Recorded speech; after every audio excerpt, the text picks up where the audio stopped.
She stood on the sidewalk watching 7 years of her life go up in smoke, unaware that the person who started the fire was currently standing right next to her, pretending to cry.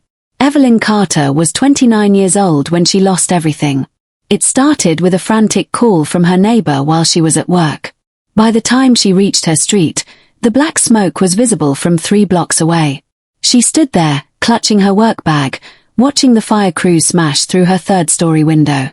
Every photo, every book, the quilt her grandmother made her, all of it was being turned into ash. When she finally reached her parents, she expected comfort.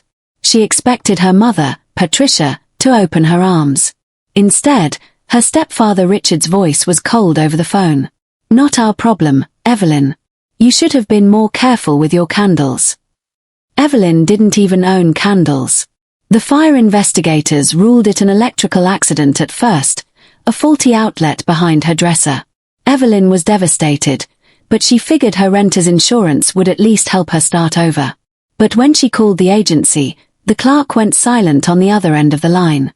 "Ms. Carter, I'm looking at your policy change from last month. You removed yourself as the claimant. Your mother, Patricia Carter, and your stepfather are listed as the sole 100% beneficiaries." Evelyn felt the world tilt. "I never changed my policy," she whispered. "Well," the clerk replied, "someone did. And they signed your name right here." Evelyn didn't go to her mother's house. She went to a lawyer. But Patricia was one step ahead. Before Evelyn could even process the forgery, her phone started blowing up with texts from extended family. Her mother had started a smear campaign. She was telling everyone that Evelyn was having a mental breakdown from the stress of the fire. She even made an anonymous call to Evelyn's HR department at work, claiming Evelyn was unstable and a danger to herself. Patricia wasn't just trying to steal the $150,000 insurance payout. She was trying to destroy Evelyn's credibility so that when the truth came out, nobody would believe a crazy daughter over a grieving mother. But Patricia made one massive mistake. She forgot about the small, hidden security camera Evelyn had installed in the hallway just weeks before the fire. And when Evelyn finally pulled the footage, she didn't just see a thief. She saw exactly how her mother planned to kill her. The fire investigator called it an electrical accident. But the hidden camera footage showed a much darker reality, one that would turn a tragic loss into a criminal investigation. Evelyn spent 3 days in a haze of smoke and betrayal. She sat in a small library cubicle, staring at the digital copy of her insurance policy. There it was, a signature that looked just like hers, but with a slight, shaky flourish at the end. The kind of flourish her mother, Patricia, always used when she was trying to look sophisticated. But the forgery was only the beginning. Evelyn remembered something. 2 days before the fire, her mother had insisted on helping her organize her bedroom. She had brought over a box of old clothes and spent 3 hours alone in the very room where the fire started. Evelyn's stomach did a slow, nauseating flip. She reached into her bag and pulled out her laptop. She had almost forgotten about the Wise camera she'd hidden in a bookshelf to catch her neighbor's cat that kept sneaking in. The footage was grainy, but the timestamp was clear. 48 hours before the first spark. There was Patricia. She wasn't organizing clothes. She was kneeling behind Evelyn's dresser, pulling out an old power strip. She wasn't fixing it. She was using a small pair of wire cutters to strip the insulation. She was creating a slow burn trap. She knew exactly how long it would take for the heat to build up and ignite the dry wood of the dresser.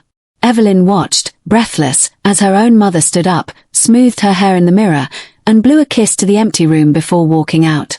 Patricia didn't just want the money. She wanted Evelyn out of the way.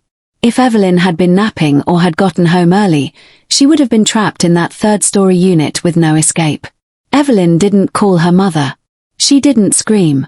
She took the laptop, the insurance documents, and a printout of the bank transfers her mother had been making in secret to a private investigator and the local arson task force. When the lead investigator saw the footage, his face went stone cold. "Ms. Carter," he said, sliding the laptop back to her, "this isn't an accident.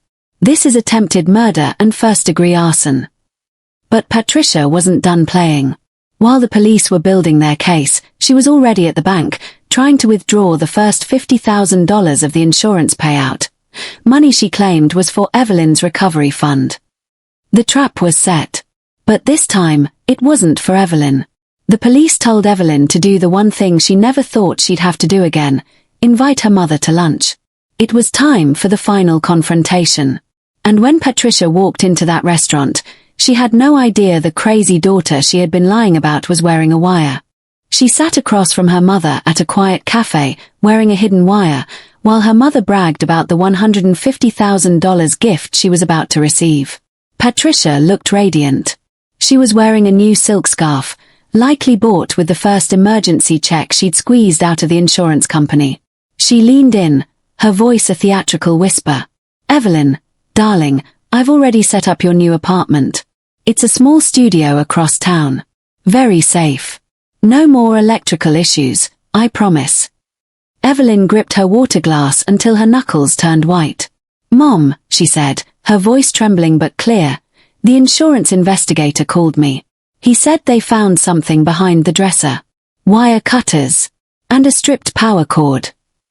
Patricia didn't blink. She didn't even pause her salad. "Investigators always say things like that, Evelyn. They just want to avoid paying.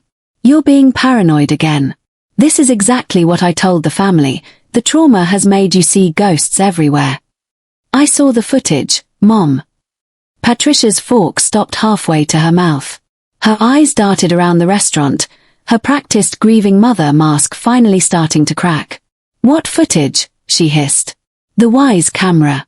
The one in the bookshelf. I saw you kneeling behind my dresser 2 days before the fire. I saw you cutting the wires." For 3 seconds, the world went silent.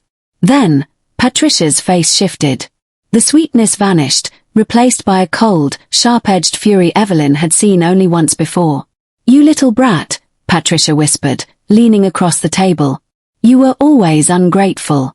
We needed that money. Richard's gambling debts weren't going to pay themselves. You were living in a maid's apartment anyway. You should be happy you're finally useful to this family." That was all the arson task force needed. 2 plainclothes officers stood up from the booth behind Patricia. Before she could even stand, the click of handcuffs echoed through the quiet cafe. Patricia's scream was loud and jagged. "This is a mistake. My daughter is unstable. She's framing me." But the evidence was already at the station. The forgery, the wire-cutting footage, and now the recorded confession. Evelyn watched from the sidewalk as her mother was pushed into the back of a squad car. She didn't cry. For the first time in 7 years, she felt like she could actually breathe. The smoke had finally cleared. Evelyn Carter rebuilt her life from the ground up. She used the actual insurance settlement, the one she rightfully deserved, to buy a small, safe home of her own. She cut off every family member who had believed her mother's lies. The lesson: sometimes the person who saves you from the fire is the one who lit the match. Trust your gut, document everything, and never let anyone tell you that your own eyes are lying to you. The comments are open. Have you ever had a family member try to sabotage your success? Let's talk about it below. White down pointing backhand index.